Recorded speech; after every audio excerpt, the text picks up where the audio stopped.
So, first, let's regenerate our positive motivation. We'll spend a couple minutes just checking our motivation, try to generate a bodhicitta motivation again. Yeah, remembering how all of everything. Let me get this open first.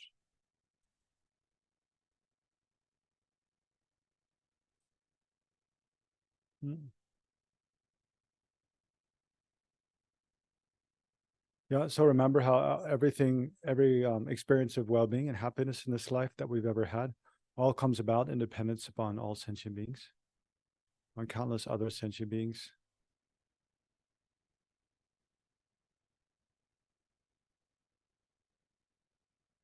And then what amazing good fortune we have to have taken a precious human rebirth now, have a human form, have not been born in one of the lower realms, and have faculties complete, and then have met the Buddha Dharma, and have some faith and some interest in the Buddha Dharma, and have the leisure to be able to practice if we like. And remembering independence upon this condition, then we can create causes for a good rebirth in our future lives, and yeah, can work towards freedom from liberation from samsara and create causes for even full enlightenment. And having met the teachings of highest yoga tantra, even we can, in one short life, this degenerate age, it's possible to achieve full enlightenment. But even short of that, we can take pratimoksha vows by refraining from killing, stealing, lying, and so forth, and practicing protecting the lives of others, speaking with honesty, and treating others with kindness. We can create, infinite causes for our own well-being and happiness, and that of others in the future.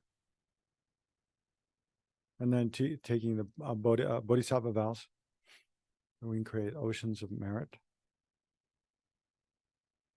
by keeping those vows well and habituating our mind to the aspiration to achieve full enlightenment.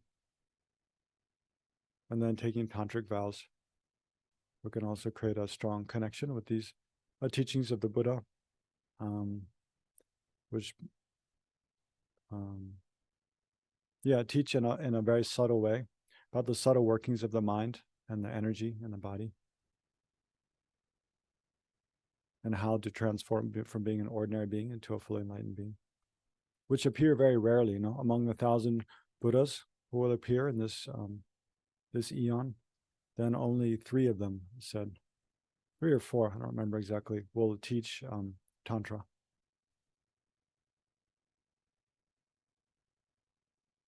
And then to be able to meet incredible teachers like His Holiness the 14th Dalai Lama, Kabje Lama Zopa Rinpoche, and others is extremely rare.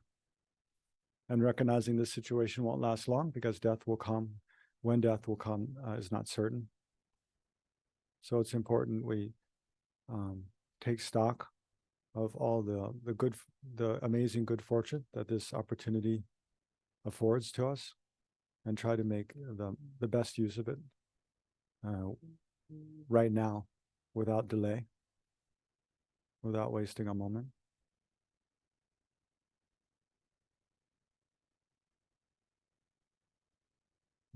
So thinking of all this, generate a positive motivation then for engaging this afternoon session of the first day of this 2-day teaching on the 2 truths.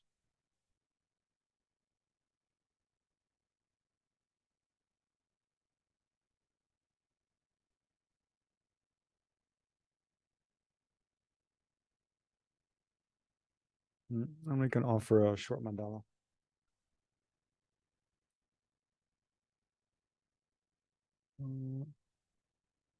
Saji poge jojo meto dran reali chen lina gyan body sange shinde mete uwagi proko namla shingla cho parusho iran guru rada mandala kanera tayami. Sangye chodan zogi chodam la jaju badu dani kyabzu chi dagi jenso gibe sonangi drola penju sangye drupar sho. I go for refuge until I am enlightened to the Buddha, the Dharma, and the Supreme Assembly, through the force of the two collections that I create by explaining the Dharma or listening to the Dharma. May I become a Buddha in order to benefit all sentient beings.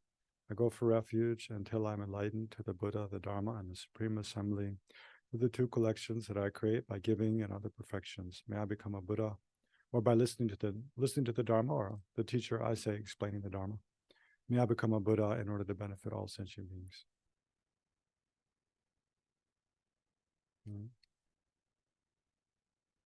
Usually, my own daily prayers. When I started learning Tibetan, like 2001 or so, I started doing my own daily prayers in Tibetan. So I still do them in Tibetan. So even like a prayer like the refuge prayer, I don't have it memorized well in English, because also the translations changed over the years, but I don't do it every day in English. I do it in Tibetan.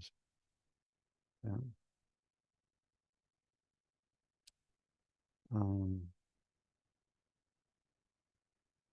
Yeah. So let's continue. I need sharing again. Let's continue with the two truths.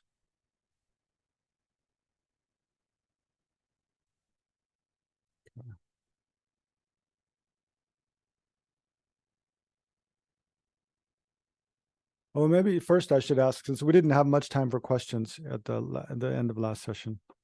Were there any more questions? And you were all talking over lunch. So were there any more questions that came up or that you had left over from last session or came up over lunch? Yes. What's your name? Boxy. Roxy. Yeah. Okay.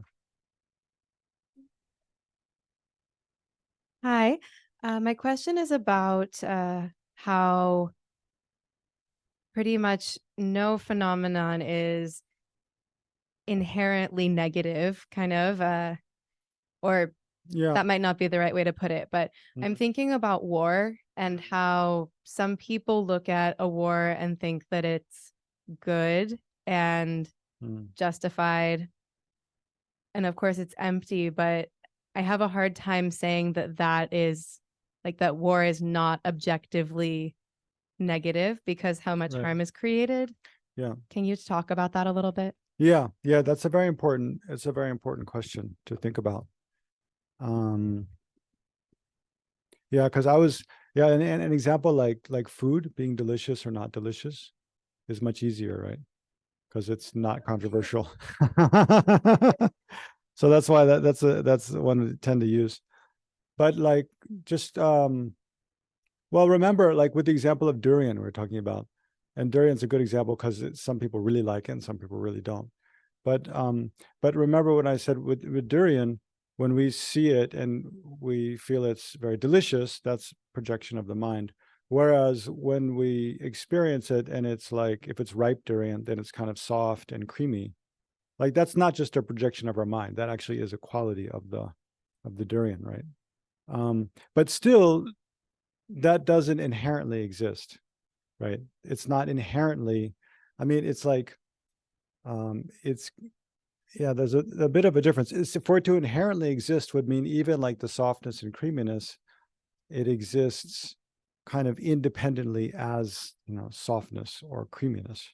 Whereas when we analyze, we can see that actually, like like like the softness, there isn't a softness we can search for. Rather, we search what we search for is a basis of imputation for softness, which is, when you push it, it goes in and da da da da da, and then this whole collection of different experiences. Then we label that softness, right?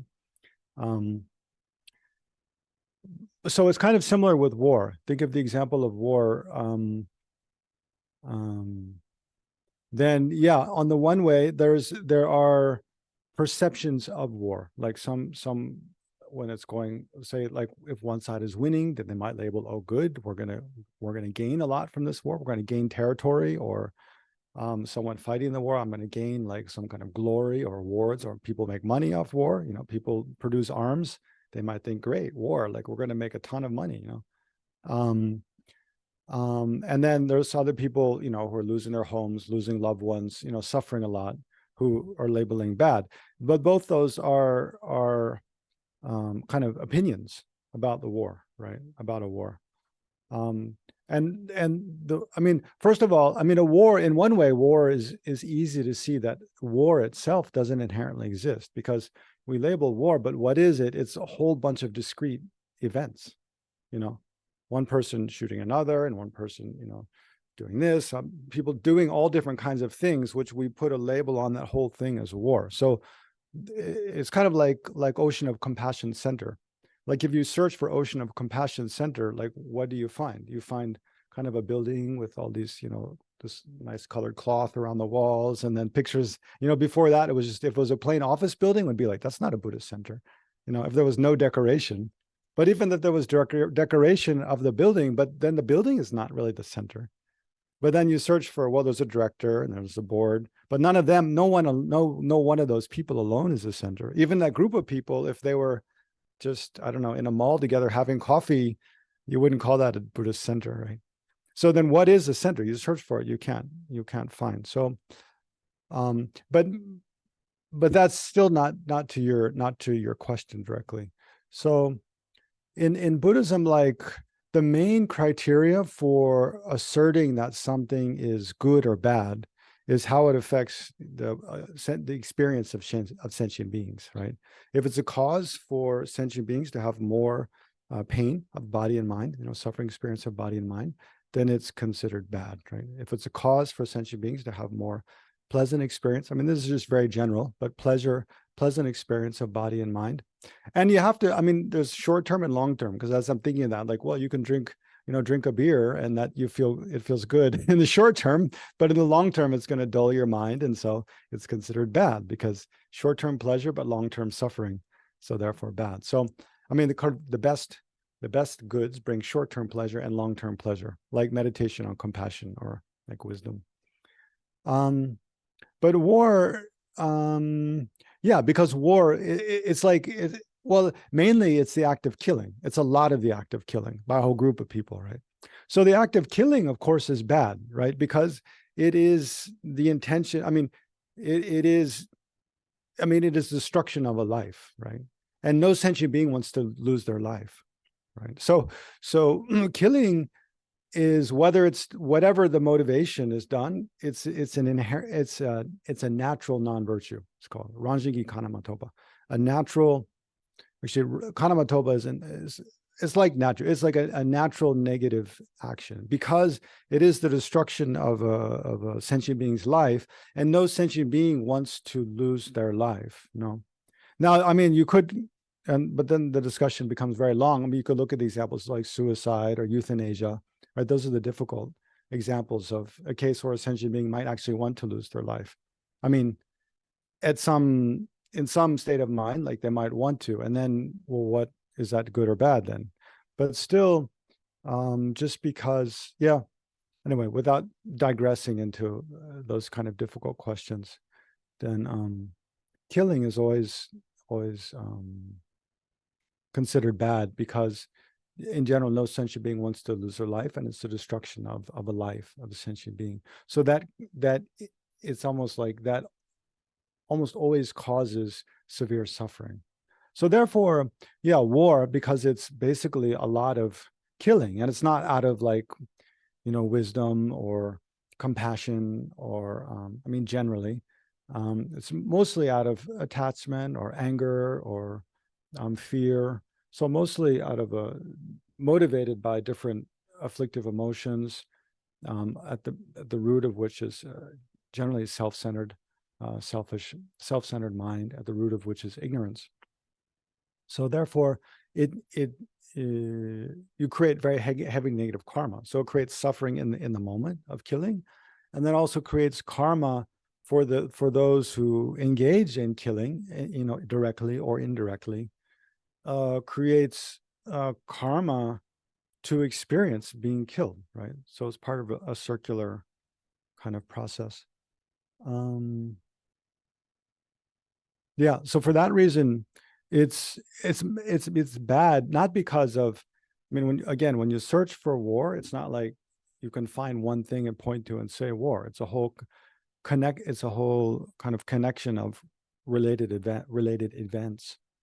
But together, those events, because they cause so much suffering, then they're considered bad. Yeah, I don't know. Does that answer your question? Yeah, I think kind of a difference between people labeling it as that. Yeah, no, I think that answers it. Kind of a difference between beings projecting it as being negative or positive, but then the karmic effects of the killing is kind of another thing. So it can be considered that it's bad for the collective karma happening, and I mean the individual and collective karma. I guess it's kind of a separate thing, but yes, that helped me. Thank you. I've been thinking about this a lot, so thank you. Yeah. Okay. Oh yeah. Okay. Okay. Maybe I'll move on if there's no other questions. We'll have time, of course. I mean, anyway, generally we have a lot of time, right? So if you have questions, just speak up. It's fine. So, okay, great. It's working now. So let's look at, so we're still on this, the importance of understanding the two truths, right? Trying to explain to you why it's good to spend your weekend here. So we looked at, yeah, that's right. I'm marketing for the Dharma, no? Yeah. So we've looked at to bring our perception into balance with the realities, like very general. And then specifically, it's important to understand the two truths in order to eliminate the ignorance, which is the root of suffering. So this is, I think, for anyone who's seriously interested in practicing Buddhism, like this is one of the biggest things we have to contemplate again and again and again, is how is it really that ignorance really is the root of suffering? No, because if we don't understand that, then it doesn't really make sense, like all of Buddhist practice. So, but I mean, thankfully, that's not something like the subtle workings of karma that we have to just take on faith. Or that, like if you've read the Jataka tales, like they're very hard to believe. No, it sounds like just stories made up. And whether to know that really happened or not, there's no way to figure that out. Whereas we can look at our own experience of suffering, especially mental suffering, and analyze to see, well, how does that arise? Where does it come from? And then, the Buddha is saying it's related to this exaggerated sense of grasping out of self. We can analyze to see, like, well, what is my sense of self? Is it really accurate when I investigate to see how I actually exist? Is it really accurate the way, I have an initial sense, and then when I check to see, and then, yeah, I mean, over time, we can see how that exaggerated sense of self leads to a kind of hyper concern with ourself and a less concern for others. And then that leads into attachment and anger, and that leads into destructive actions. So we'll work on that a bit this weekend, but yeah, but that's the point of understanding the two truths, is to learn to see how to uproot this ignorance, which is the root of suffering. And then, another, like I was saying earlier, so I won't say much about it now, is in order to just get a good understanding of the broader Buddhist teachings. So by understanding the two truths, only by understanding the two truths well, can we actually understand the Four Noble Truths. And then by understanding the Four Noble Truths, then we can understand the Three Jewels of Refuge. So this is the kind of sequence His Holiness is suggesting for people who are new to Buddhism, how to introduce them to, and even people who are, born in a Buddhist culture, how to go about generating an understanding of, well, you can say faith in the Buddha, Dharma, Sangha based on wisdom, based on correct understanding, rather than just blind faith. And so it's based on this quotation, this passage from the Ornament of Clear Realization, Abhisamayalamkara by Maitreya, in chapter 1.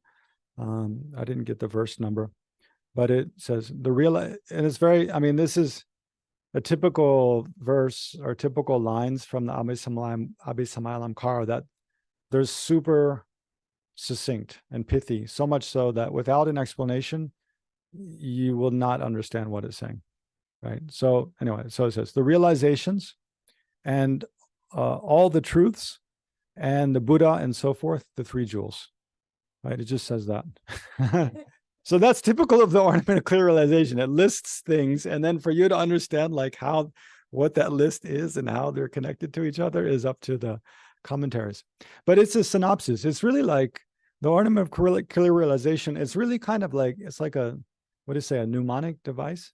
It's like a device to remember the main points of the Perfection of Wisdom Sutras, right? So there's the Perfection of Wisdom Sutras are incredibly vast. There's the 100,000 verse perfection, and then 25,000 verse, the 20th verse, 20,000 verse, and then I think there's a 17 or 18,000 verse, and then the 8,000 verse is the main one, probably the perfection of wisdom. I mean, that the ornament is based on 8,000 verse, which there's a translation of. I just noticed while I was having lunch in your library by Edward Conze, long time ago. Edward Conze, he translated the main parts of the 8,000. I don't think the whole thing, but the main parts.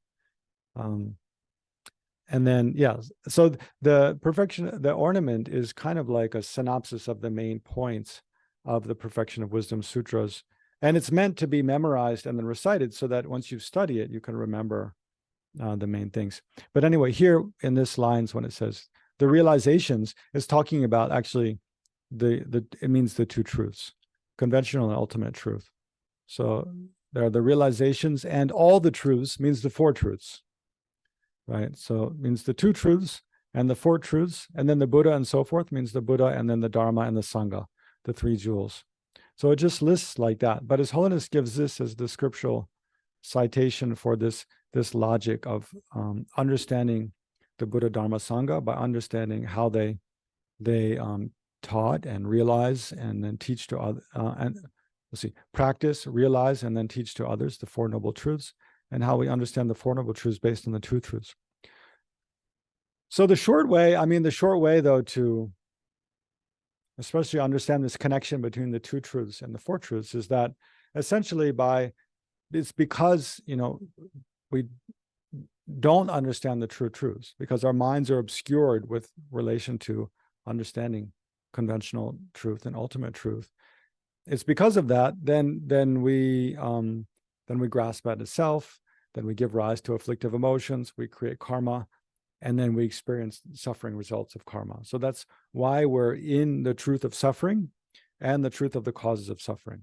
So those of the four truths, the first two, truth of suffering and the truth of the causes of suffering, arise from, and we're continually creating because of not understanding the true truths. And then it's by correctly understanding the two truths that we eliminate the truth of suffering and the causes of suffering, and thereby we bring about the truth of cessation and the truth of the path, right? So basically, by not understanding the two truths, then we give rise to the first two of the Four Noble Truths, the truth of suffering and the origin of suffering, or the cause of suffering. And then by correctly understanding the two truths, then we give rise to the second of the third and fourth of the Four Noble Truths, the truth of cessation and the truth of the path.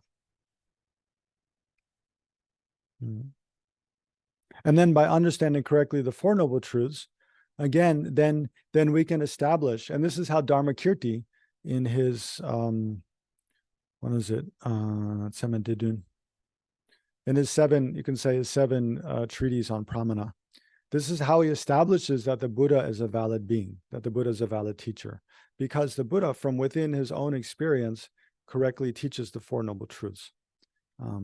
Thereby, he's a valid teacher, and thereby, and because the Four Noble Truths can be understood more or less just based on logic and reasoning, so you can then establish that the Buddha is a valid teacher, and thereby other aspects of the Buddha's teachings that are not that we can't prove by logic and reasoning, we can have strong faith that they're actually correct because the teacher himself is a valid being. So then finally, the importance of understanding the two truths is this point. In order to see how emptiness and dependent arising are non-contradictory, or are they compatible? And this is kind of leads to the rest of what we're going to talk about this weekend. So, and here I'm quoting, there's three passages from Lama Tsongkhapa's dependent arising. Usually people say in praise of dependent arising, but here, this is Gavin Kilty's translation. Dependent arising in praise of the Buddha.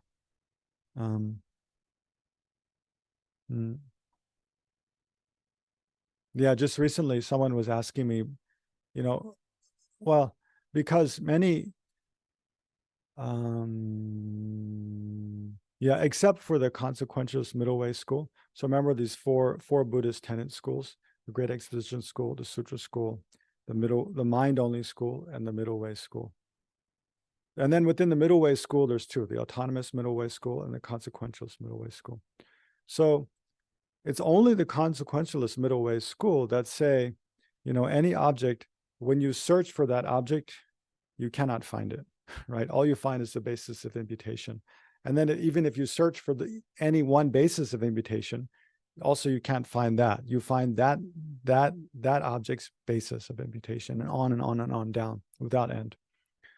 The others, so in a way, it's like for the consequentialist middle way school, no matter how deep you analyze looking for things, you don't find anything kind of substantial, anything existing by its own entity that is the basis for all. So, I mean, it's similar to the case in physics. Think about modern physics.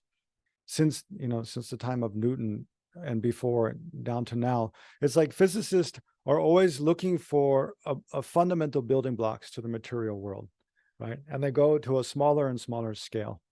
Like it used to be, it was a big deal when we discovered protons and neutrons and electrons. And it's thought, oh, those are the fundamental building blocks of the world. But then we generate better machinery for, breaking things apart, and then can smash up electrons and protons and find that they're made of subatomic particles.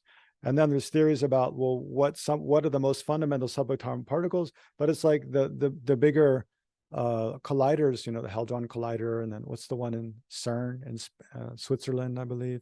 The bigger collider you build, like the smaller and smaller particles you find. And then there's a whole thing of quantum mechanics, from the 1930s until now, where it seems like, even the particles you find, when they're not being observed, they don't exist with a specific location, specific location and velocity and specific principles. Rather, they're spread out in a probability field, right? So, which kind of leads to the idea that actually at a fundamental level, just of the physical world, it's not sure there really is like a fundamental building block that has a kind of discrete, precise existence as a certain thing. Even the existence of, those subatomic particles or quantum particles, they exist in an indescribable state, in a like what is a probability wave? A field of I forget the term now. So Schrodinger's equation to describe, this kind of field of possible states that might exist in, but it's not known. And even, I mean, some would say it doesn't exist in any of those states until measurement takes place. So then it's a kind of dependent arising. Again, the object you're looking for only exists in dependence upon the act of observation, which is very similar to the Buddhist and especially the consequentialist middle way school. So the consequentialist middle way school, of all the other Buddhist schools, are the only ones that say any object, when you look for that object, and it's not like you can't find any object. Like if someone comes in the room looking for Legtsok and they ask, where is he? You just point, oh, he's here. No. So when you look for an object in relation to other objects that are not its basis of imputation, you can find, right? Like we can find the mouse here, we can find the speaker here, the flowers here. But if we look, like for these orchids, the basis of imputation is here, right? So if you start looking within the basis of imputation, you can't find. If you look for these orchids in relation to the table and the Buddha statue, the wall, you can find, they're there. But when you look like within, so the analysis to actually find the object, the orchids, is to look within its basis of imputation. There you totally can't find. And you can't find on the basis of imputation either, although there's a bit of disagreement about that. But Yeah, the point here is that for all of the Buddhist schools, from the autonomous middle way school down, they're all not comfortable with that. With that, when you search for an object, they feel like you have to be able to find something. Otherwise, there's a lot of problems arise. For example, karma. How could karma work? Right? How could it be that and this is Nidhi and I were talking about this in the lunch break. How could it be that in one lifetime a person engages in actions, karmic seeds are planted, and then in another lifetime they experience, or many lifetimes later, they experience the results of those actions. So if there's no basis for that, the continuity of that person from life to life, that exists from its own side, right? So for all the autonomous middle way school, all the lower schools, they feel like when you search for the person, you have to be able to find something that has some kind of substantial existence, that exists by its own entity, by the force of its own entity as the continuity of that person. There has to be that kind of like stable basis in order for karma to work. But the consequentialist middle way school, they're saying, no, you don't need the stable basis. Whatever you find, it's still, when you do the analysis, it's something that exists independent upon imputation on a valid base, right? And that's all there is. But yet, so this is the thing. So yet, karma works, right? Yet because there's a continuity of one moment of consciousness giving rise to another, or one moment of existence of a person giving rise to a next moment, giving rise to a next moment, giving rise to a next moment. And that doesn't happen chaotically. There's an order to that, right? Because any moment of something existing only has the potential to give rise to a product that is similar to it, that's related to it in very predictable and well-definable ways. We don't have apples just like popping out of the laptop, or birds just like falling from the sky or something like that. Like everything arises in very predictable ways. So that's the big thing. Like so this, for all the lower Buddhist schools, and not to mention, of course, non-Buddhist, then there's this feeling like if ultimate nature is as the say, consequential middle way school are describing, as we're describing here, if ultimate nature is that nothing exists from its own side, then karma can't work, right? And there cannot be there's no continuity. There can't be a continuity of the person from life to life. So understanding the two truths helps us understand how actually those two can work together. The objects can function, and then certain causes produce certain effects. There can be continuity of objects through time. And they can affect one another, and yet they lack any existence from their own side. And actually, that's necessary for objects to function. If objects existed, as what they are by their own entity, then it would be impossible for them to interact with other objects, and actually, functionality would be impossible. So, again, I mean, that kind of idea, it's like, God, if I think how long it took me to kind of be able to say that with some kind of confidence, it's not something like I remember when, when I was new, before I was a monk, and actually I took refuge in 1999. Then I worked in Taiwan for a year during 2000. Then I came back to Dharamsala. And I think one of the first teachings I received was His Holiness Dalai Lama taught the Lamrim Chenmo. Over that time, His Holiness Dalai Lama would give like 2 weeks of teachings every Tibetan New Year after Losar in Dharamsala. It was so blissful, and I'd be able to sit. I mean, it's a lot of difficulty to sit for a long time and in cold and rain and for, long hours. His Holiness would teach from like 9 in the morning, 9 to like 11:30, then stop for lunch break, and then teach from like 1:30 to 4:30 in the afternoon, like every day for 2 weeks, This is amazing. So one of the first teachings His Holiness gave was on the great treatise on the stages of the path to enlightenment in 2001. I believe that was the teaching. And, half of that text is all about emptiness. And I didn't understand emptiness very well at all then. So I remember for 4 or 5 days, I was sitting there really getting irritated. Like, what is His Holiness talking about? Does anybody understand this? Like, who is this for? Like, I was so annoyed. Yeah, I definitely created some negative karma there. but so this kind of idea, the ideas I'm talking about and that the two truths I'm talking about, you have to be very patient and just try to understand in little bites, bit by bit.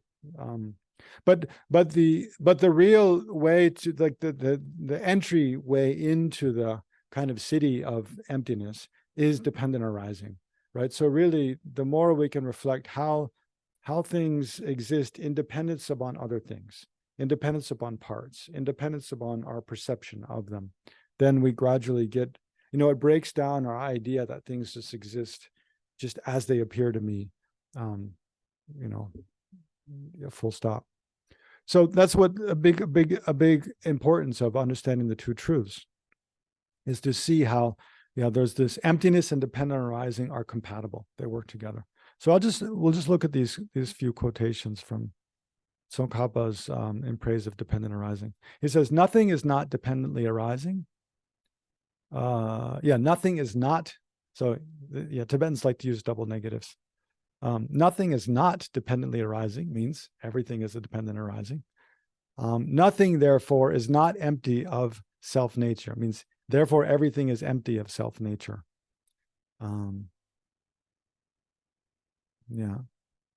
Nothing is not dependently arising. Nothing, therefore, is not empty of self-nature. So here's self-nature. I don't remember the Tibetan of this verse. It's probably like Ranjingi Drupa.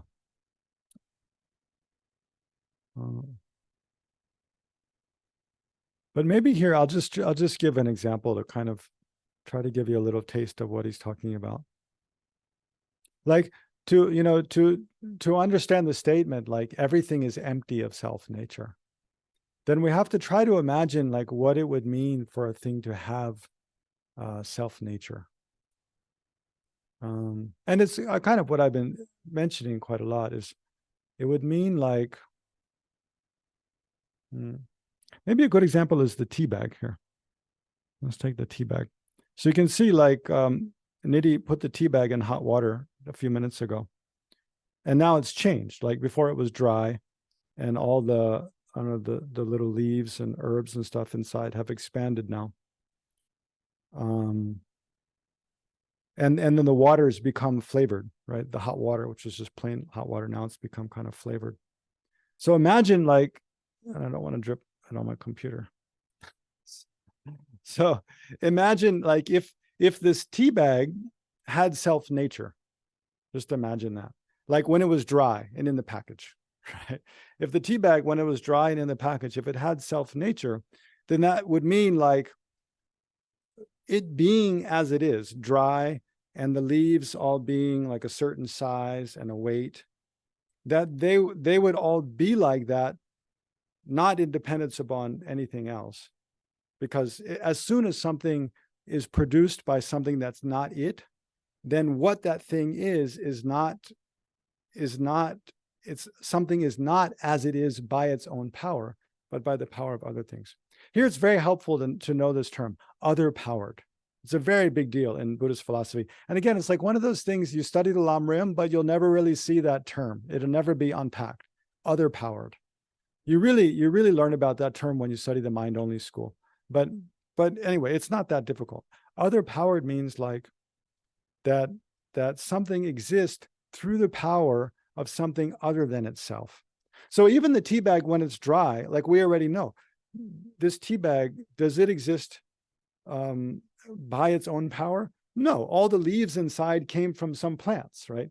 And those plants, so it's, and then someone had to, cut the leaves off those plants and then dry them and then shred them up.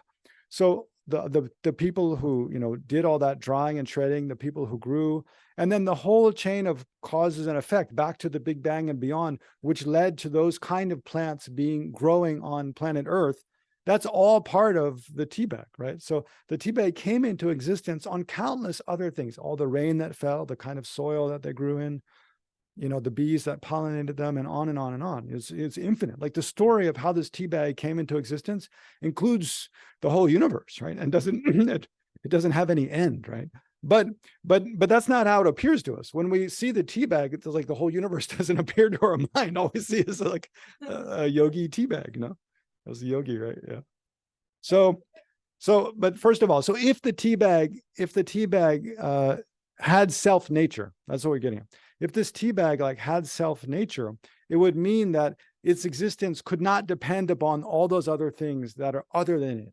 It couldn't be other powered. It would have to exist by its own power, like self nature, own powered, existing from its own side, mean the same thing.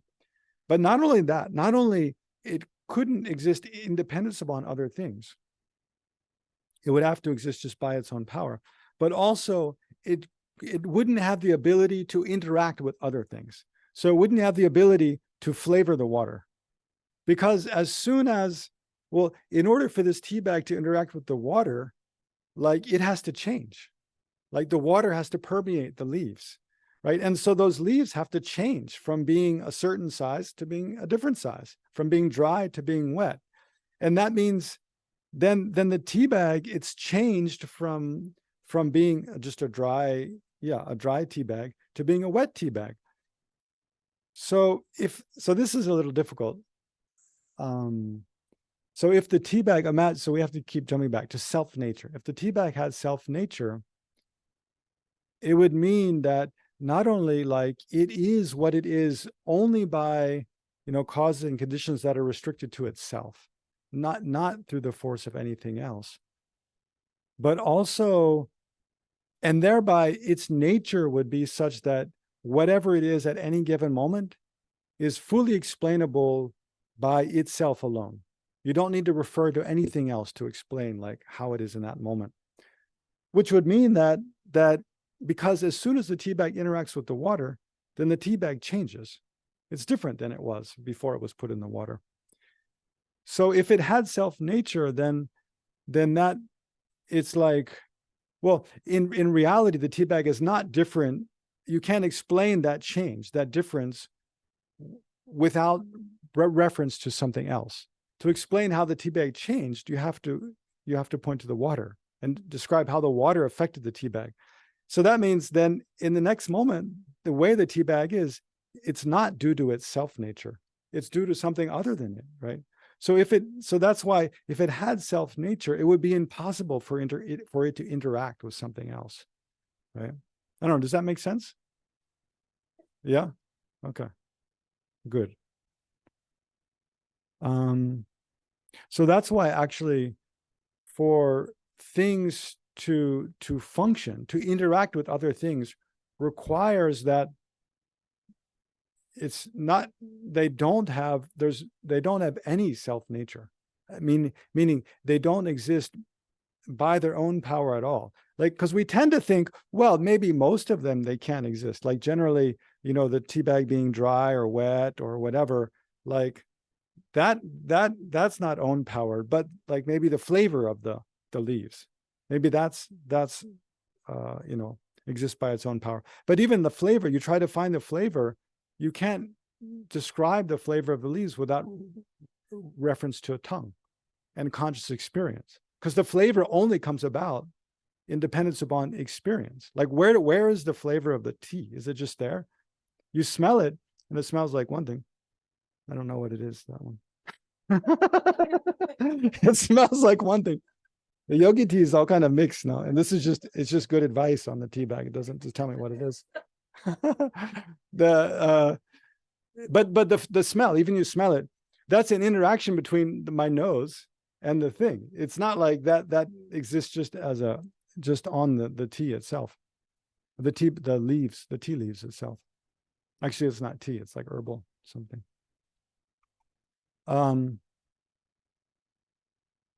Yeah, maybe we leave it at that. That example now is enough. We'll come down back to other examples. So nothing is not dependently arising, therefore nothing is not empty of.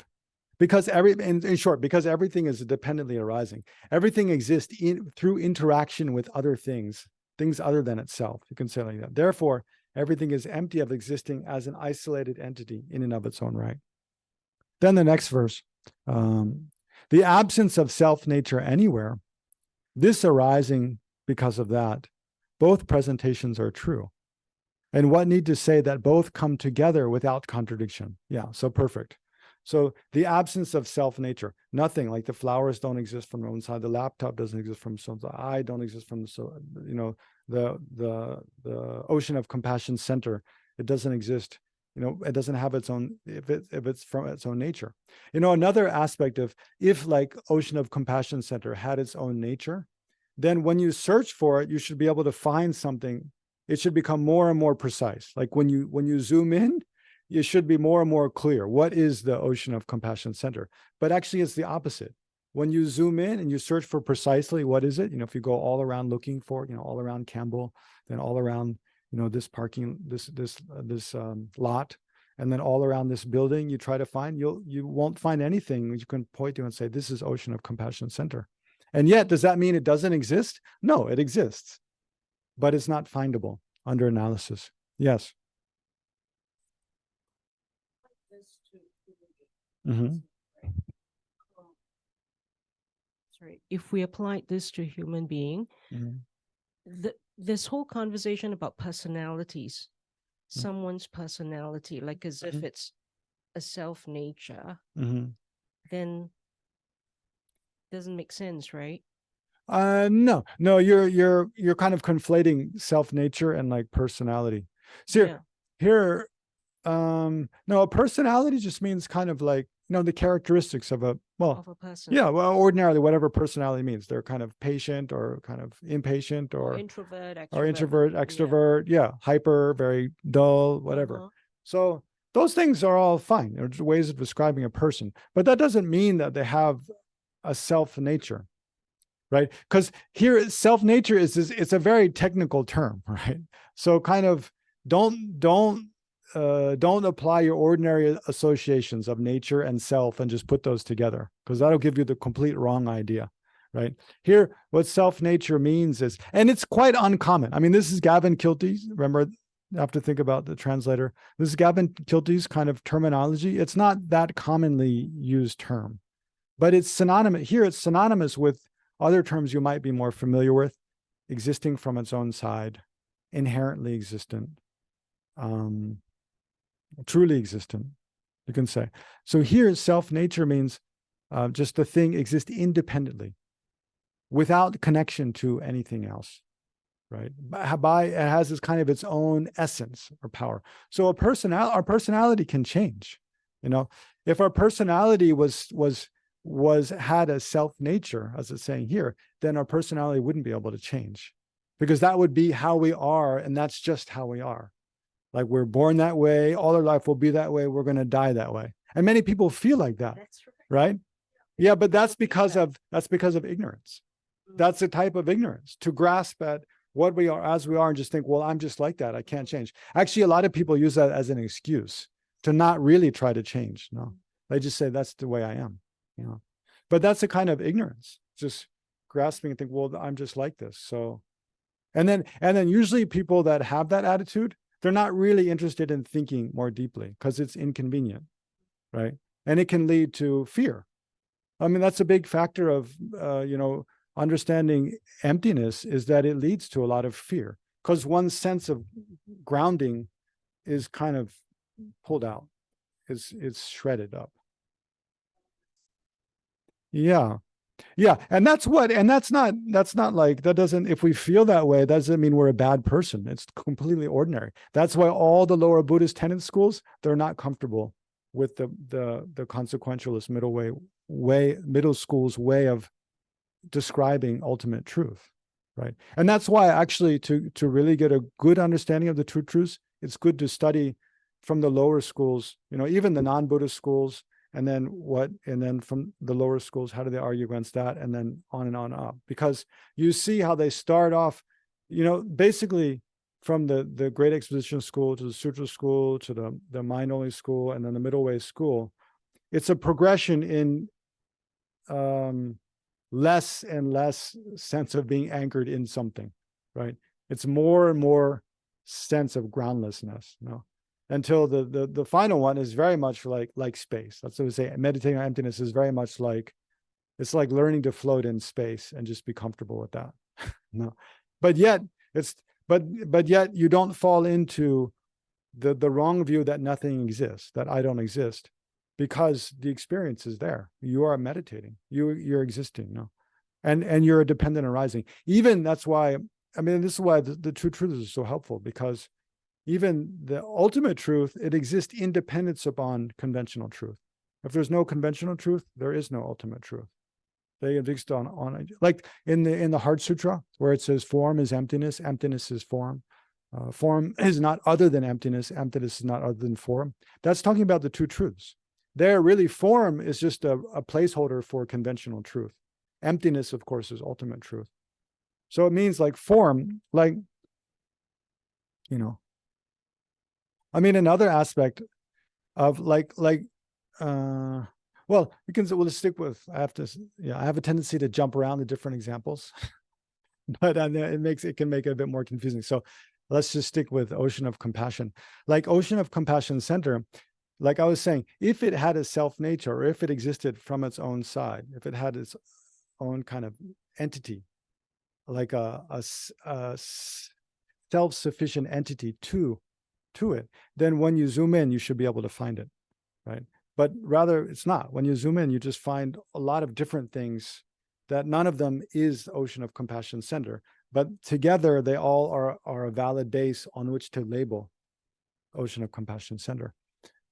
But not only that, another thing is like, if ocean of compassion center, if it was such that you zoom in and you find something that really is it, then that thing, if it existed, if it had its own self nature, if it existed from its own side, then again, like it can't change, right? Because as soon as it changes, it's changed in relation to something else, by being affected by something else. And then what it is not by its own power. It's through the influence of other things other than it. So for things to be able to function, to interact with other things, to change other things and be changed by other things, they have to be completely devoid of any self-nature, right? Because even if, and we tend to think, again, like there must be like some little bit of self-nature at the core somewhere, right? But then there would have to be a reason why that aspect existed from its own side. And that reason would equally apply to everything. And then everything would be like locked in place and frozen in place. So it's like, because everything down to its core is interconnected with other things, then everything down to its core has no self-nature at all. It really, when you think about it again and again, eventually it clicks. It really starts to make sense. Yes.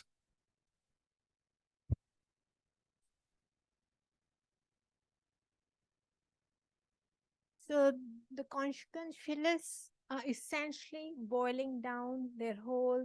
The what? The what? The consequentialists. The consequentialist, yeah, school. Saying everything is dependently originated. Yes. So, I mean, all the words, lack of inherent existence, lack of self-nature, it ultimately boils down to dependent origination.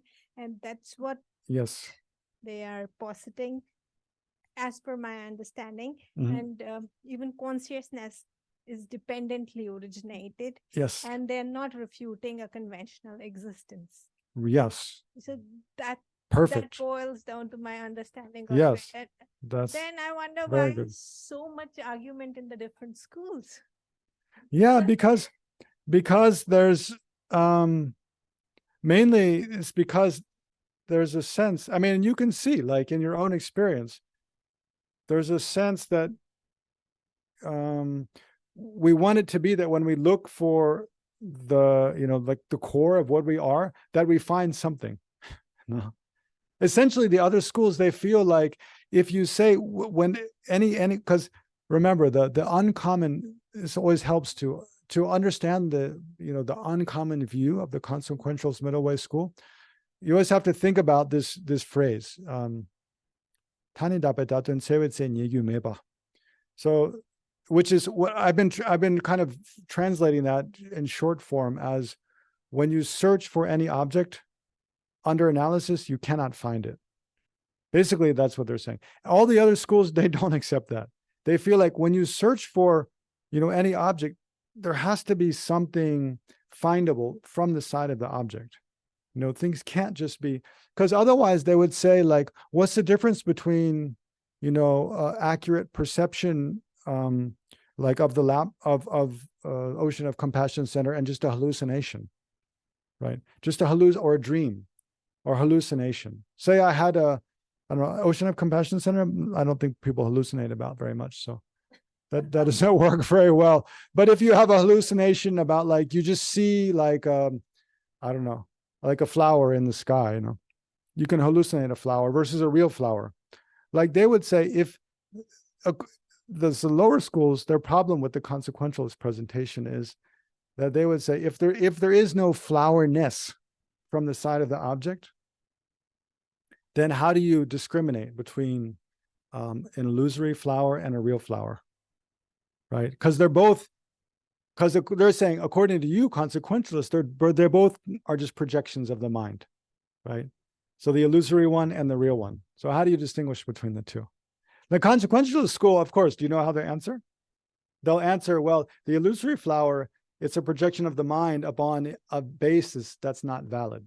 There's no basis for labeling flower in the air or whatever, and just some light in the sky. Whereas the real flower, there's a basis. There's actually petals and stem and leaves. And upon that, you impute flower, and thereby, flower exists. So that's the difference, right, for them. But still, then the lower schools will all say, we'll see, then the flowers and the stem and the petals, those parts together, that's the real flower. When you search for a flower, that's what you find. But the consequentialists will say, no. But then search for the stem. Where's the stem? Of course, it's there, but is it there or there or there or there or there or there or there? Which part? It's none of the parts. It has infinite parts. None of those parts is the stem, right? So they'll just go down deeper to the next level, and they'll say there's no bottom to it. You never reach something that's a fundamental building block of anything. Because everything is composed of parts, and it exists independence upon the mind labeling upon those parts. Yeah, you have to do that analysis again and again and again. So important. We'll do in meditation maybe after the tea break. But yes, what's your name? I'm gonna be marked. Duana. Duana. Duana. Okay. Yeah. So I like thinking about human beings. So if let's say you meet someone whom many people label as narcissistic, then are we saying that the person occurs as narcissistic because of what, like I don't know. So the person because certain behaviors, certain ways of behaving, right. Yeah. So obsession with their own appearance and reputation. Yeah. Yeah. So that quality is not inherent in that person, right? No. Yeah. And therefore, in order to have less suffering when we're interacting with that person, what should we tell ourselves?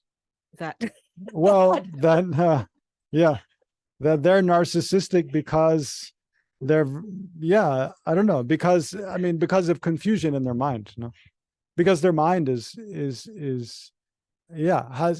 ignorance, has attachment, to, and maybe has fear about what other people think about them, or because they have a very inflated sense of their self, and that actually causes them a lot of suffering, that causes them to not be able to interact with others in a very balanced way. It causes all kinds of distortion in their relationships, and then that causes them and others a lot of suffering. So if you keep that in mind, then you can have compassion for the person and try to. That's always the case when someone else is has a kind of personality or behavior that we find very disturbing. It always arises from ignorance, selfish concern. Yeah, from their side, afflictive emotions. So it's like Shantideva says, like, if you want to get angry at a person, don't get angry at the person, get angry at the afflictive emotions that are disturbing their mind and clouding their mind and causing them to act in destructive ways. It's really true. Now he says, if someone hits you with a stick, do you get angry at the stick or angry at the person who's wielding the stick? No, you don't get angry at the stick. No, you get angry at the person who's wielding the stick. So similarly, the person who's harming us, they're like the stick. The person is like the stick. The afflictive emotions in their mind are like the controller of the stick, the one wielding the stick. So we need to figure out how to try to reduce the afflictive emotions in the person's mind. So having compassion is the first step. Okay. So let's look at this one more verse by Tsongkhapa. So this last point, the importance of understanding the two truths, is to see. Oh yeah, no, this is the continuation of that, to see how emptiness and dependent arising are compatible. So again, he says, all this by nature is empty. And this arises. Oh, did I read this already?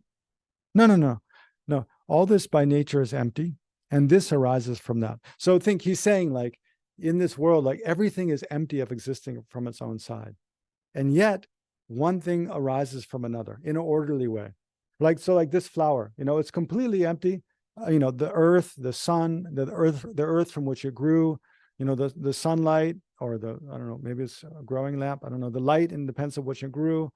And then the roots or the clippings from which it grew, all that is empty of inherent nature. And yet those things have the power to give rise to the flower, and the flower has the power to give rise to an I consciousness, and then give rise to, subsequent flowers. So things are both empty of existing from their own side, empty of inherent nature, and yet they have power to produce effects. And another example we'll look at later is by Chandrakirti. Chandrakirti is describing like a reflection in a mirror. Like a reflection in a mirror, it's almost like, where is the reflection? There's a sheet of, I don't know, what is that kind of metal on the back? Is there a name for that? There is, but anyway, there's a sheet of kind of that thin metal on the back, and then there's a glass.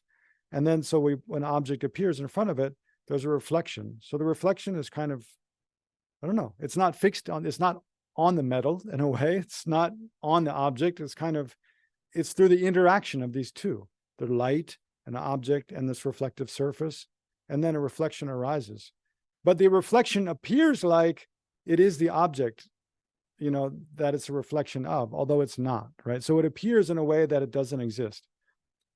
So in that way, it's like there's a collection of causes and conditions that come together to produce that reflection. So clearly it doesn't exist by its own power, by its own side. It's empty of existing by its own side. And yet it has the power to produce an I consciousness perceiving the reflection, right? So that's just an example of how things can both be empty of existing by their own power, and yet they have efficacy.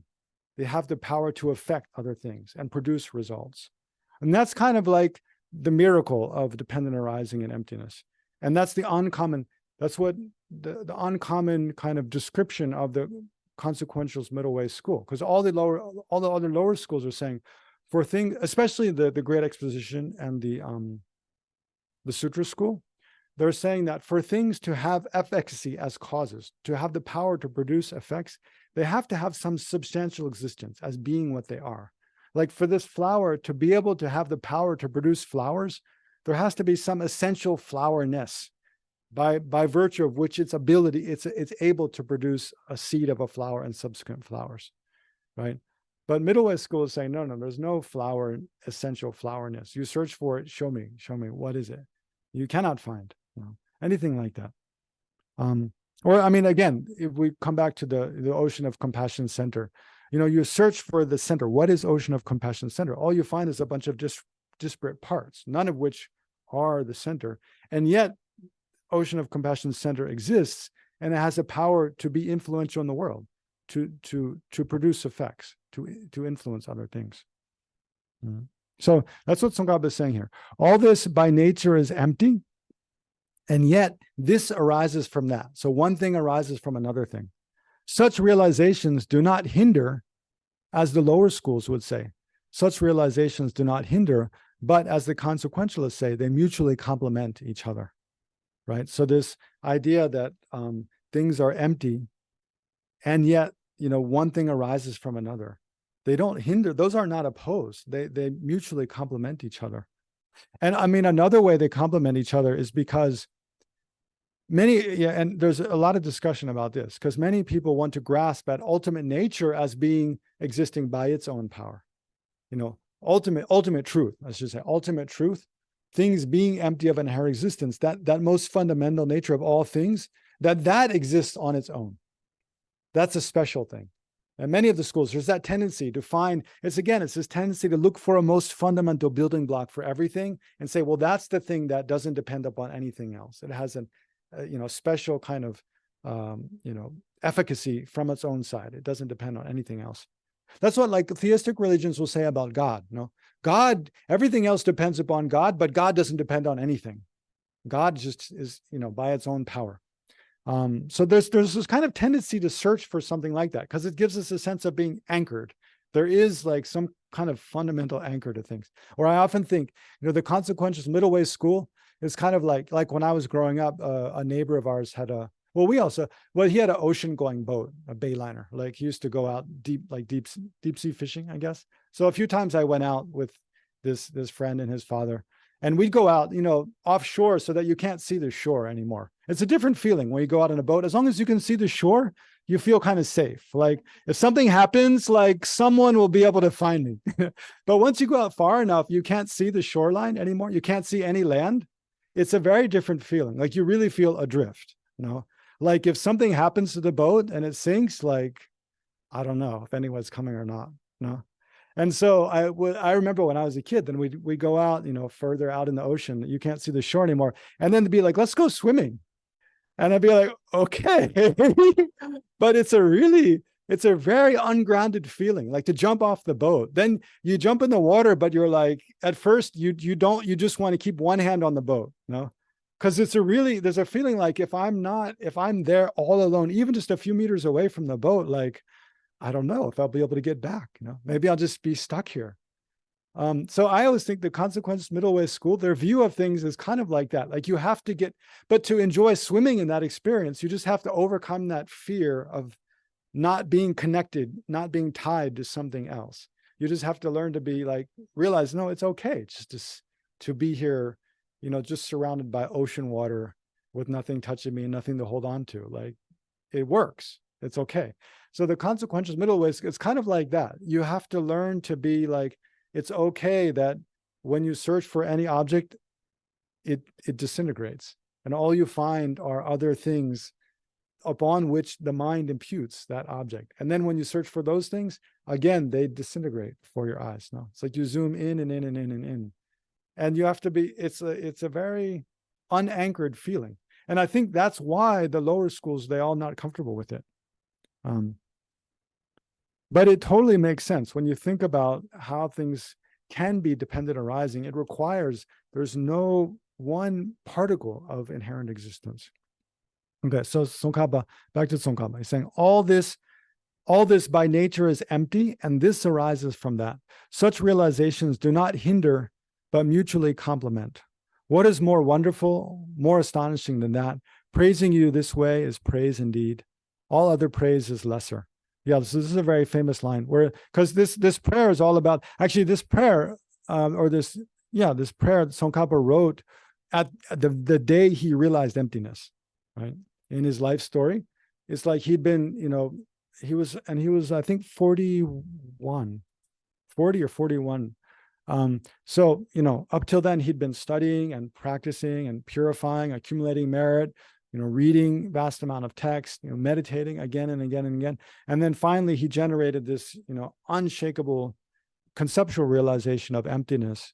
And then immediately that day he wrote this, he composed this praise of the Buddha, praising the Buddha and the Buddha's teachings on dependent arising and emptiness. And that's why he's saying it's kind of out of a real sense of wonder. What more wonderful, what more astonishing than that? Praising you, praising Shakyamuni Buddha, this way is praise indeed. So he's saying this is the foremost way to praise, to describe the qualities of Shakyamuni Buddha, is to explain how he taught this view of dependent arising and emptiness being completely compatible and not contradictory. So why don't we let's take a break now for 15 minutes again. And then we'll do a bit of meditation after the break.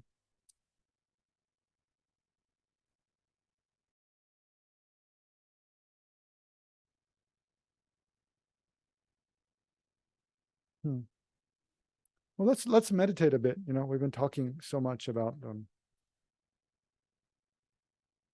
dependent arising and emptiness of things existing from their own side. Let's try to get some bit of experience.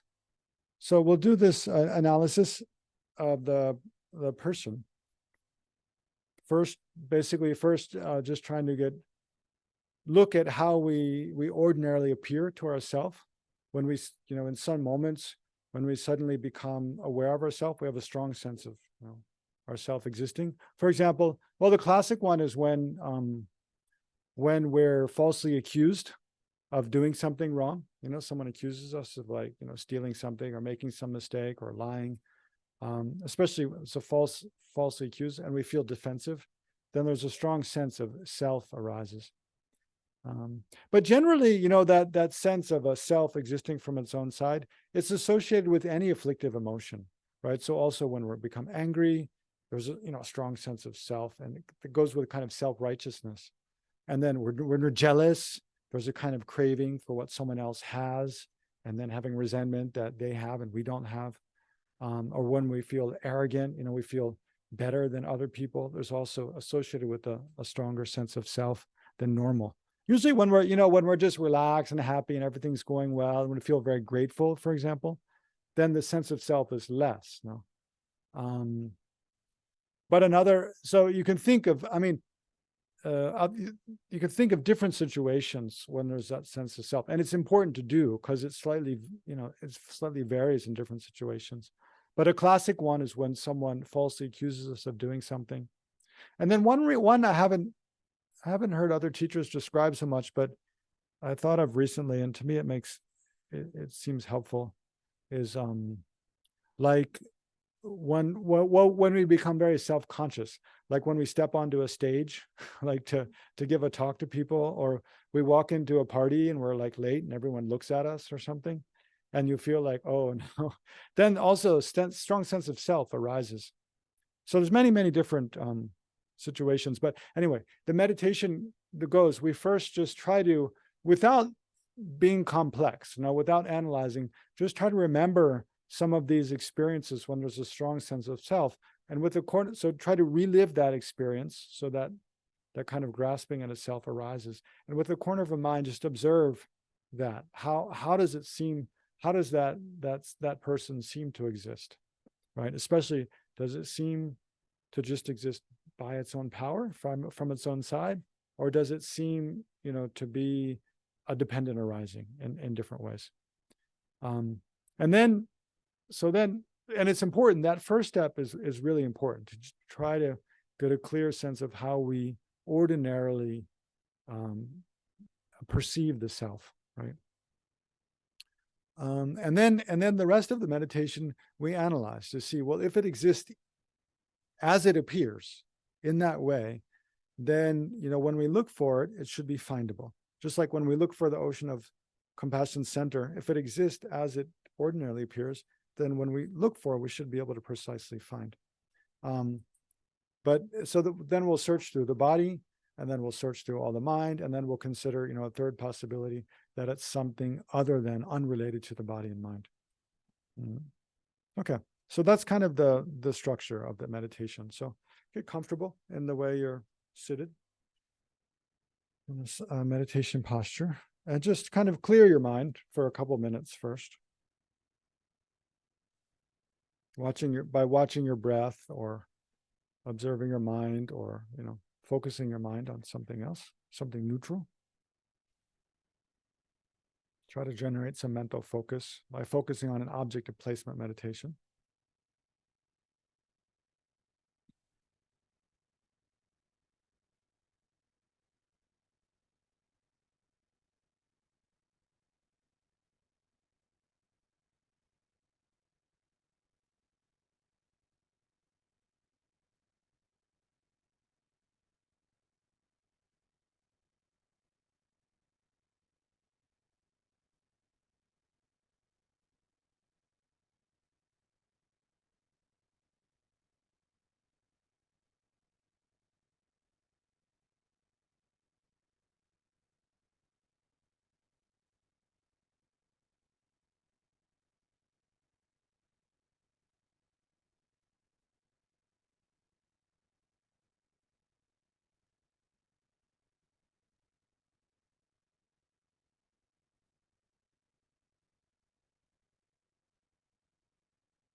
So then try to remember a situation where, so one of the ones I just mentioned, where the strong sense of self arises.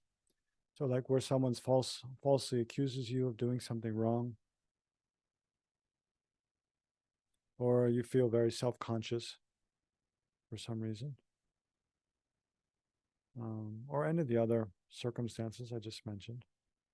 And try to kind of relive that experience. Put yourself in that time and place again.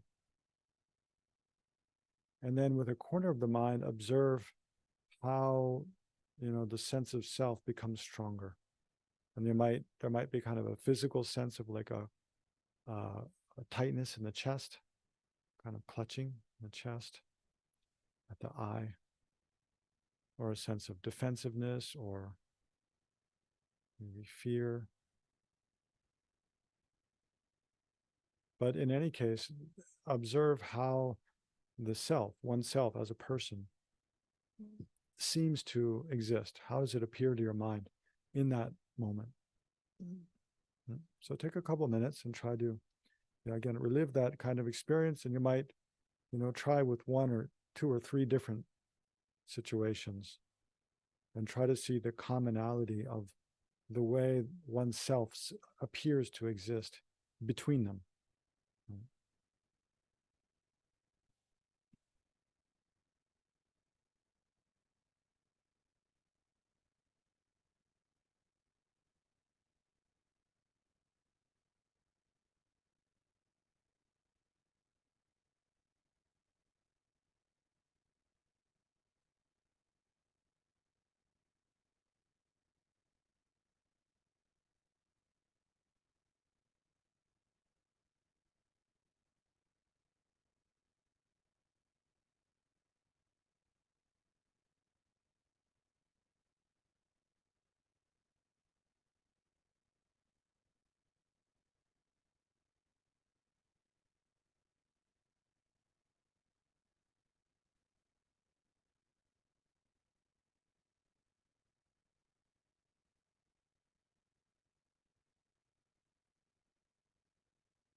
And then especially ask with regard to those different situations, when there's a strong sense of self arising, then ask, does the self seem to exist just by its own right, from its own side, kind of by its own power?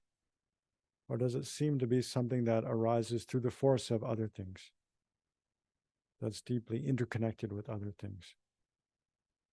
And that especially does it seem to be a projection of one's own mind, something merely imputed upon, a set of parts, set of phenomena?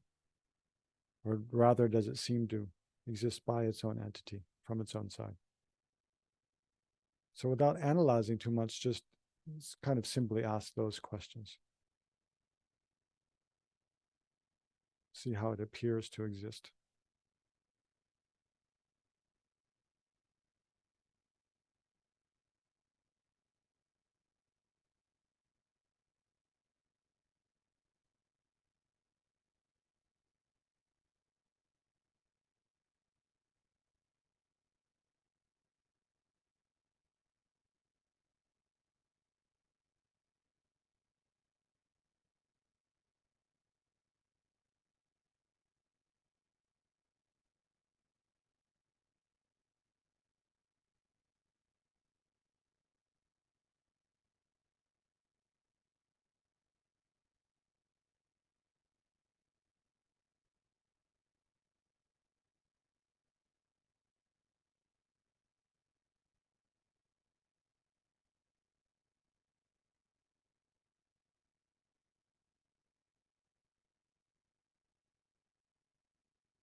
So if the self exists in that way, then when we look for it, it should be findable.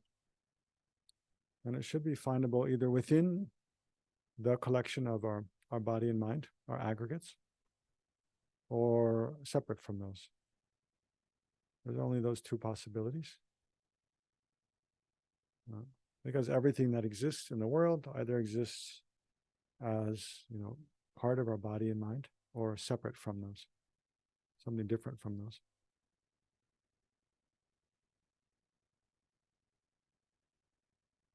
So briefly, just reflect on that point. Things that exist, there's those two possibilities. Either it's findable within the body and mind, within the aggregates, the parts of myself as a person, or it's something separate from, different from those, and it's findable apart from those.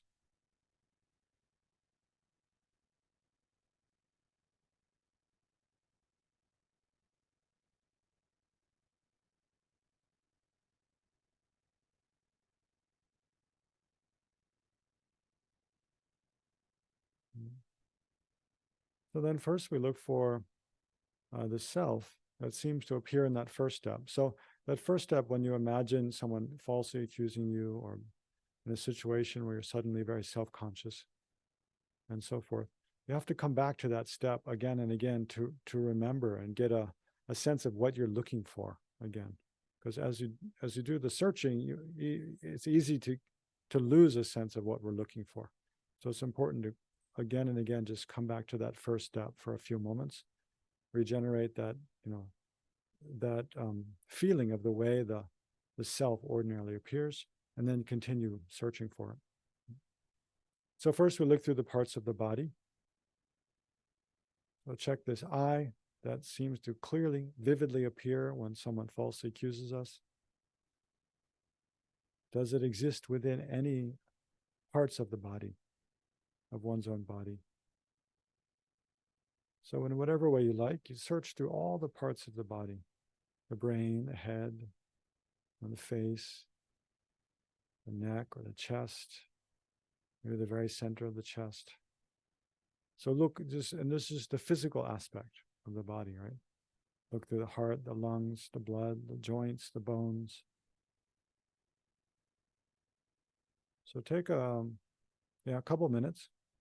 We'll keep it fairly short, and look through all the different parts of the body, down to even the level of the cells, the atoms, and see if you can find that self anywhere within the body.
And then check within the mind. So again, if you lost a sense of what you're looking for, go back to the first step. And then ask, that self, does it exist anywhere within my mind? And so our mind means all of our conscious experiences and subconscious experiences.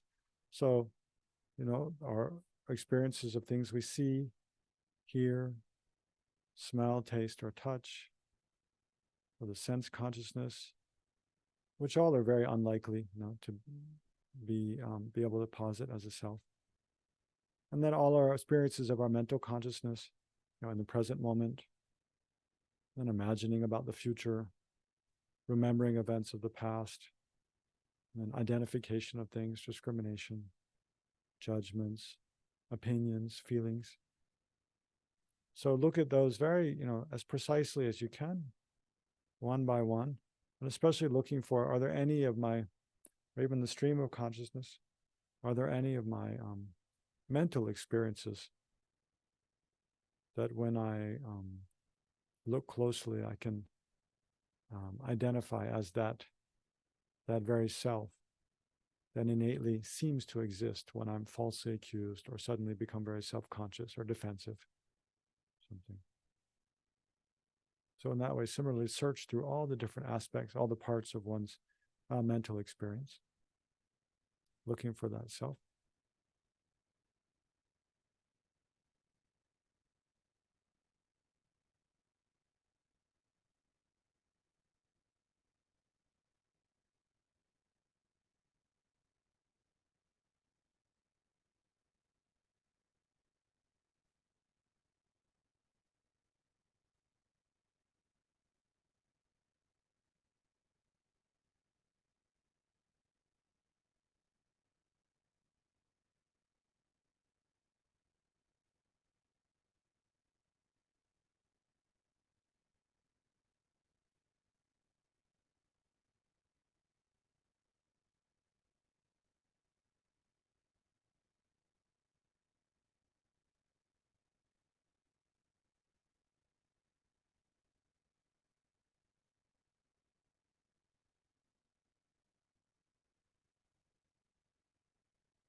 And then finally, check outside, something apart from the body and mind. So is there anything, if we imagine putting all the parts of our body and all the aspects of our mental experience, our mind, imagine putting them all off to one side, like in one corner of the room or one place, and then we look elsewhere, looking in every place, other than where the self might possibly exist. Can we find, anything to be able to point to and say that is this I, the self, from the first step?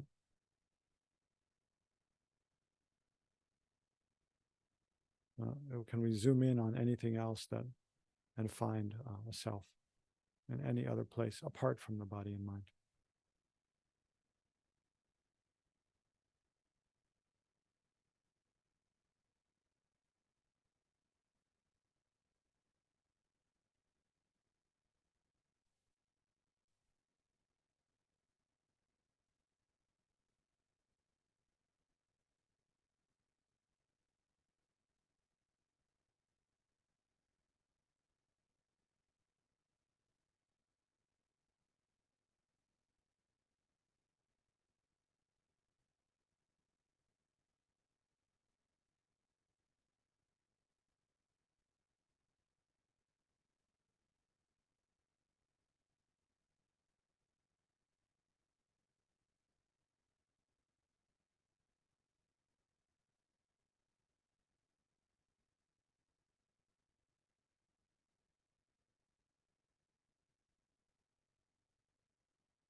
So then the only logical conclusion then, if, in the first step, when we have this ordinary sense of grasping at a self, and then if it's the case, if we search through all the aspects of our body and we can't find that kind of self, the person existing in that way, and then we search through all the aspects of our mental experience, if we can't find that kind of self existing, and then we search elsewhere than our body and mind, and then we also cannot find, then the only, logical conclusion is that that type of self doesn't exist at all, right?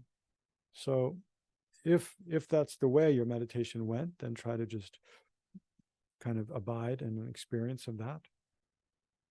But if you found something that you suspect, oh, that might be that self, then also you can, remember that and then make note to be able to remember that and analyze that now or in the future.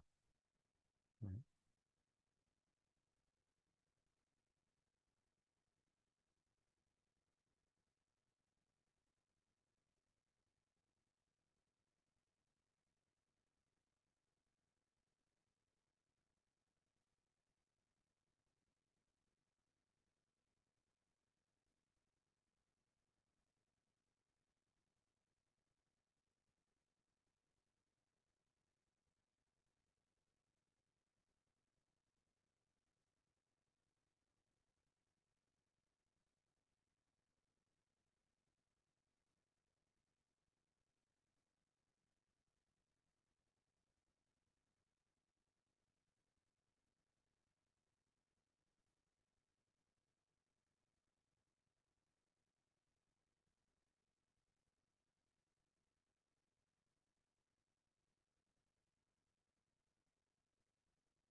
Mm. And then finally, imagine everything dissolves into space. Right? So imagine from the farthermost reaches of the universe that you can imagine. Imagine gradually everything, the other galaxies and the stars and the other planets of the solar system, the sun, and the other places on the earth. Imagine they all they gradually dissolve into space, just disappear into a vast expanse of space. And that comes closer and closer and closer, kind of like your breath. If you breathe on a mirror, then how the breath evaporates, that kind of fog on the mirror evaporates from the edges towards the center. Like that, imagine the entire universe gradually dissolves into space until it comes, to you, your body and mind, right down to your heart chakra, then dissolves, and you merge your energy and your mind, indivisibly merge with infinite space.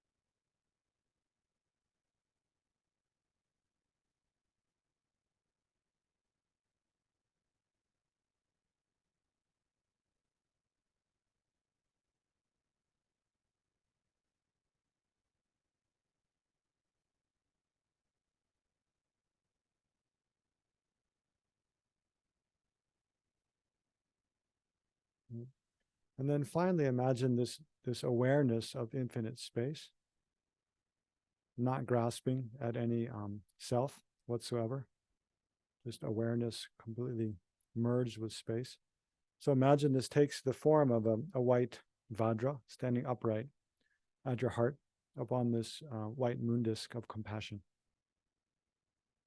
So if you don't know what a Vajra looks like or can't visualize, then you can just imagine like a kind of elongated beam or a beam of white light standing upright, whatever size is comfortable. And then recall this mind of compassion as a disc of moonlight, like a disc of white light at your heart. So imagine a white Vajra made of light standing upright on that, and strongly identify with that, thinking this is me.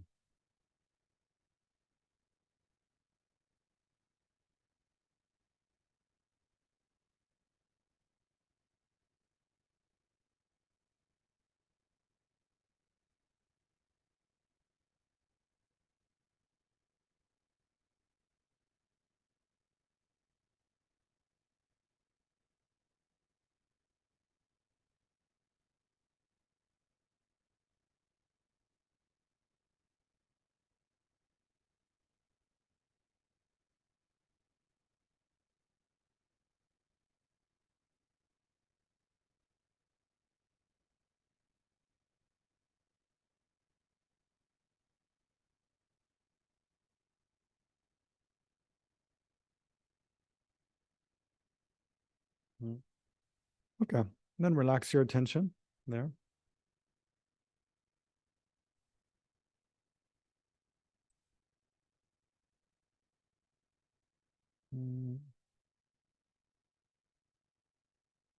Yeah.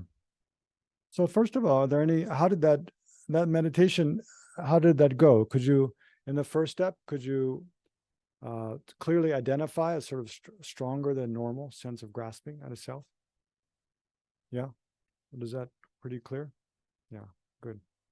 And then, so then there's always, this is a bit difficult meditation to lead because different people have very different experience, right?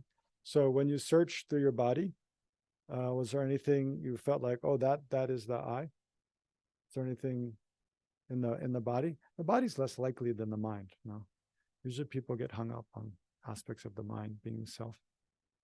But was it? I mean, could you follow clearly? Could you kind of go through different parts of the body, checking?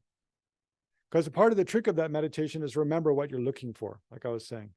So you have to go back to the first step and remember that ordinary sense of self, and then check the head and the heart and the abdomen, all the parts of the body. Okay. Any of you find any part of the body you thought, oh, that's the I? Probably not. Yeah, there's a sense of it's here, right? Yeah, there's a tightness here. But then what you have to do is look at that tightness and think, well, is that the I, that tightness, or is that just something I'm feeling? Because the thing is, like, whatever when we have a sense, we find something that seems to be the I, that thing, it has to fulfill all the functions that our ordinary person fulfills, right? It has to possess a body, has to possess a mind, it has to eat, sleep, talk, learn, think.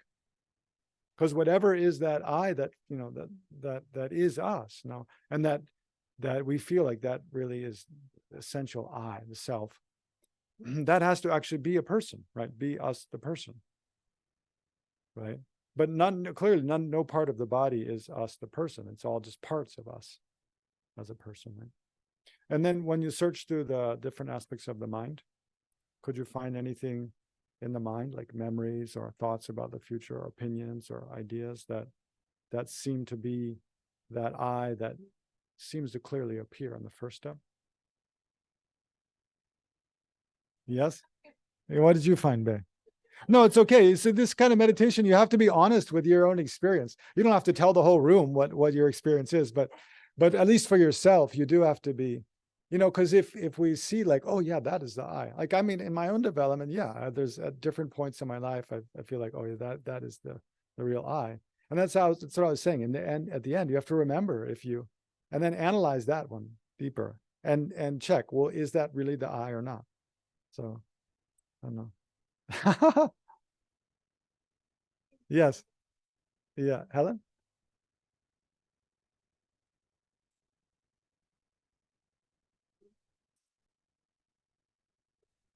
Mm.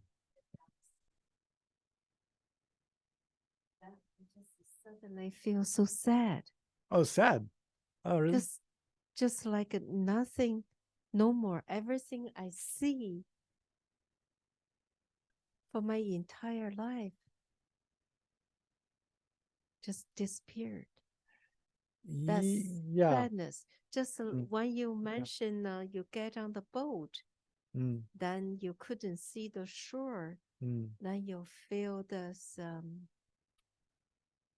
what did you say? Uneasiness? Yeah, like fear. There's a fear. That's a fear. When you mentioned that, I didn't feel sad. But at last you mentioned everything. I followed that and said, oh my God, everything just, no more image. Yeah. Just, I can't see anything anymore. Then what's the reason to live? Yeah. No, that's a good question. I mean, and that's a, just suddenly, I never think no. that way. Just why? Well, that's kind of, see, you're sort of slipping into nihilism, that nothing exists. It's called nihilism in English. Nihil, nil means zero. So nihilism means that nothing exists. The idea or the sense that nothing exists. And that is like the ultimate of depression. I mean, if you think that is like the ultimate of sadness, that nothing exists. Yeah. So I think, see, and I can see how the way I described and the way that meditation goes, where you imagine the entire universe and everything dissolving just into space, into nothingness. It is like that, no? But here the assertion is not that nothing exists, but that nothing exists in the way it appears to us, right? Actually, but then, I mean, it's like, I mean, but see, in actuality, everything does exist, right? You open your eyes and you see everything exists. But it's kind of like we ordinarily, we just take for granted that everything exists as it does. You know, actually, I mean, it's very interesting, people's psychology. Actually, among astronauts, there's this psychological phenomena called I think it's called the overview effect or something. But apparently among astronauts that have gone into outer space and orbit the Earth, and they see the planet Earth from afar, it totally changes the way they relate to the Earth. They feel like, you know, because they see this infinite black space all around where there's like nothing. And if you step out of the spaceship into that, you die like in minutes, no? And then they see the Earth, this beautiful blue kind of globe with clouds, and then they return to that, and there's this new appreciation for how rare it is, to be on such a place, like in the galaxy. Like most of us, unless we really work hard, like, and this is, I mean, you'll find that kind of contemplation in, like, even Marcus Aurelius is a famous Roman Stoic philosopher, but in his meditations, he describes like this practice of thinking of, oneself and the whole Earth from far outer space, in order to get an appreciation for like what an amazing experience we have that we ordinarily just take for granted. So meditation, this way of meditating on emptiness, it's a bit like that. You imagine everything dissolves into space in order to kind of break down our grasping at things existing in just the way they ordinarily appear to us. But then from within that things exist at all, the way, and they function the way that ordinary, it's like a miracle, that they exist. So it brings, actually, it can seem very depressing on one hand, but then when you get more familiar with it, it's actually very joyful kind of thing. Because also, this aspect, it's because things are empty of inherent existence. It's like when Duana was asking about, like narcissism or personality, and I was saying, it's because as an individual person, it's because we're empty of a self nature, of existing as, from our own side, as something kind of with its own essence, completely independent of other factors and other parts and cause and conditions. Because we have that empty nature, and because when we search for this essence of a self, we can't find anything, that's what makes it possible for us to change. And it's because we can change that means all the bad stuff, all the garbage that's in our minds, it's not fixed, whatever. And all the positive qualities, no matter how infinitesimally small or undeveloped they are, they can all be fully developed. So that's what makes enlightenment possible. This radical transformation from being an ordinary being to being a being who's just like, His Holiness the Dalai Lama, or just like Shakyamuni Buddha, or just like Tara, or any enlightened being. That it's because we're empty of an inherent nature as being what we are, that it's possible for us to radically transform to something, incredibly good. I mean, it's that very basis of possibility means we can also be radically bad, right? If we focus our energy on hatred and anger and, resentment, we can also become an incredibly dark, destructive thing. But no matter how bad we become, that's always based on ignorance. It's always based on a misperception of how we exist. Whereas the good qualities, if we generate wisdom and then within that generate compassion and kindness, that's based on accurate perception of things. So it's stable, and it can last forever. No matter how bad we become, because it's an unstable basis, it can never last very long relative to enlightenment. That's like the good news of Buddhism, right? Yes, that is the good news. That's the good news gospel of Buddhism. Praise the Lord. Yeah, no, it is. Yeah, that really is like the good news in Buddhism. That's why it's, I mean, although Buddhism, we talk about suffering, and emptiness, but actually it's a very positive, hopeful message. I mean, yeah. Space meditation. Mm-hmm. I felt very free. Mm-hmm. I was like, oh, all the drama's gone. Yeah.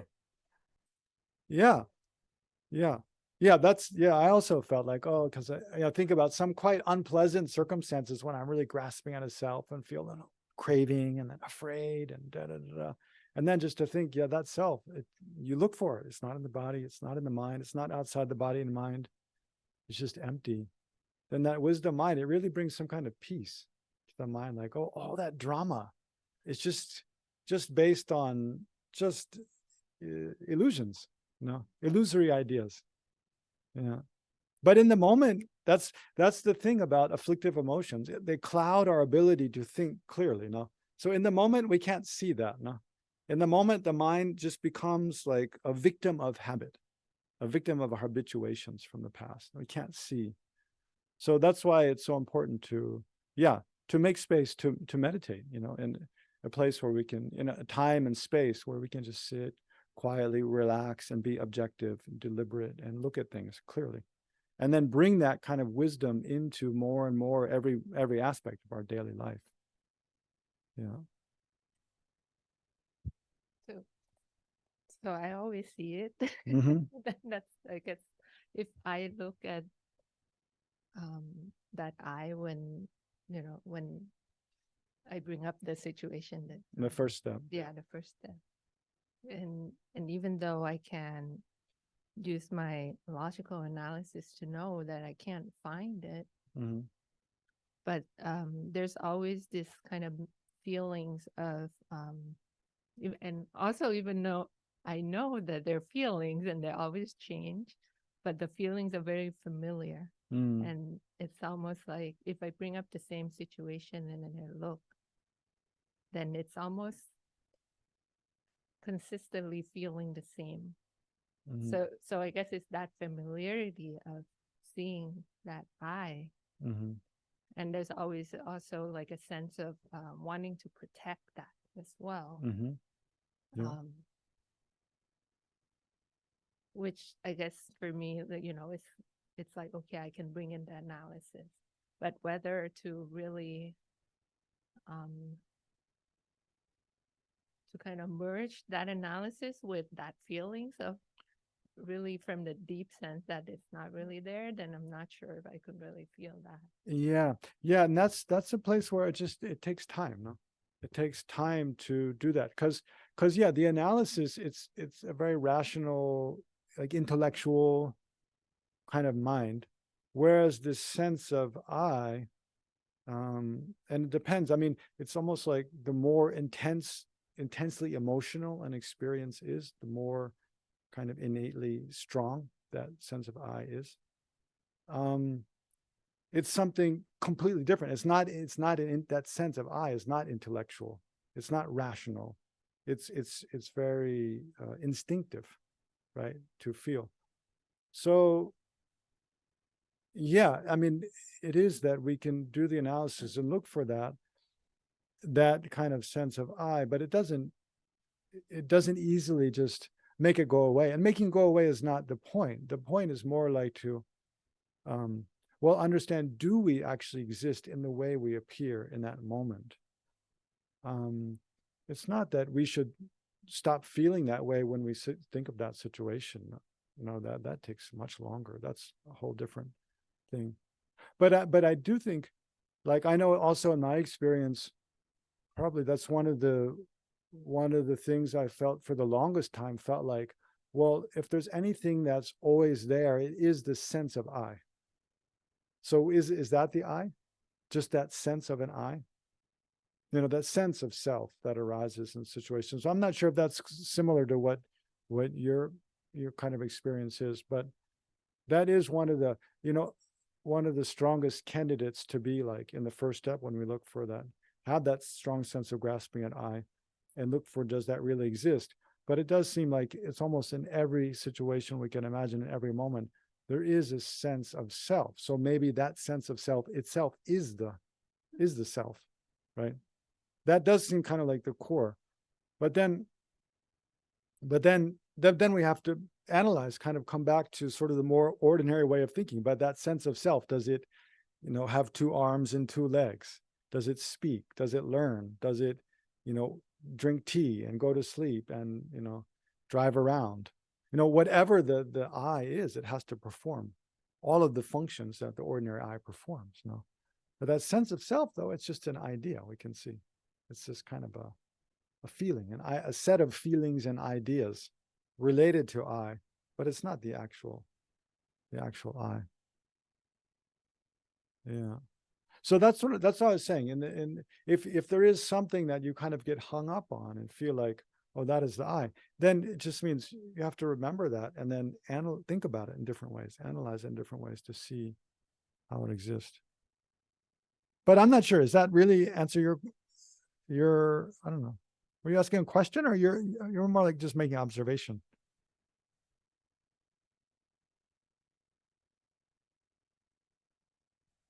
Yeah, it's an observation, but I guess you pointed out how it's just to see that it's there, and not really trying to let it.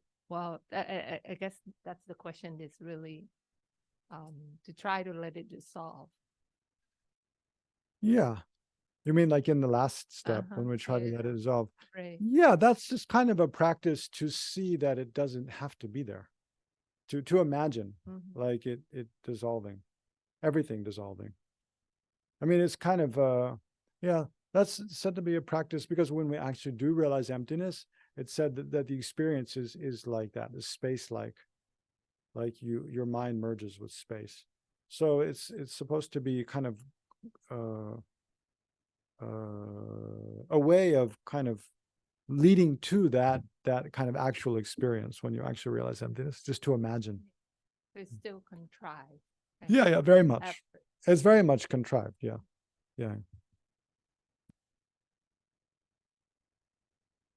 Mm-hmm. Outside of the meditation session, every time you kind of feel irritable or uneasy, is that sense of I? Is that the Well, the feeling of irritation or uneasiness is not the sense of I, but the sense of I is a cause of that. okay? Is below that. No.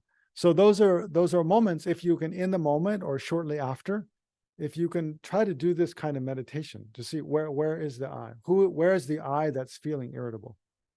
Where is the I that's feeling uneasy? Got it. That can help kind of reduce the irritation, reduce the uneasiness.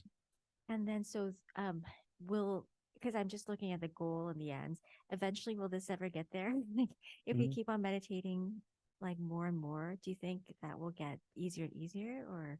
Yeah. Okay. Yeah. That's the nature of the mind. Anything you do with your mind, the more you do it, the easier it becomes. So yeah, if you do this kind of meditation on selflessness again and again, it becomes more clear, more easy. You can access more quickly. And then eventually it becomes, I mean, and I'm not speaking from experience here because it's a very slow process, but I can see definitely some benefit, from meditating on kind of this kind of meditation on selflessness over several years, that yeah, you do become more quickly aware. Oh, I'm grasping. I'm grasping with attachment. I'm being selfish. I'm kind of, although like when I was meditating now, I was remembering an experience recently where I think the whole day I didn't catch it. No, only like the next day or the next day. But that's better than, after a month or a year or never, right? So I think, and I mean, from looking at my own teachers, it looks like, yeah, you can. And sorry, we're going overtime now already. We're supposed to stop at 4:30, right? Yeah. My own teachers, and what reason leads you to believe, and what it says in the text is that, yeah, you can reach a state where you're continually and effortlessly aware of your own interconnectedness with all things, so deeply that there is no grasping at a self, so that, no matter what happens, you just kind of experience with equanimity, yeah. Let's dedicate very briefly then to end the session. So again, think whatever merit we've created through the force of generating a positive motivation this morning, then reflecting on the two truths during the day. So rejoice in one's own merit, the merit of all the other participants in the course, and the merit of Shakyamuni Buddha and all the Nagarjuna, Chandakirti, and our own teachers, and then all other ordinary beings like ourselves throughout the universe. So by the force of all this merit gathered together, then especially may all the kind mother sentient beings, the hell beings, hungry ghosts, animals, humans, gods and demigods, without excluding one, may they all be free from every form of suffering and misery. And especially be free from the causes of those, karma and afflictive emotions, especially the root, ignorance, grasping at a self existing from its own side or by its own power.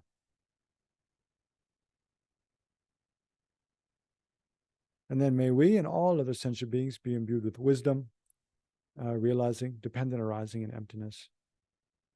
And then within that mind of wisdom, and based upon that, generate infinite compassion, loving kindness.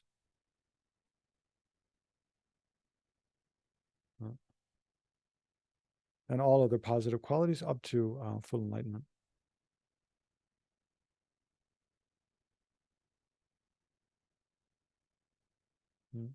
Okay, so let's stop there. And then, see you all again tomorrow at 10 o'clock.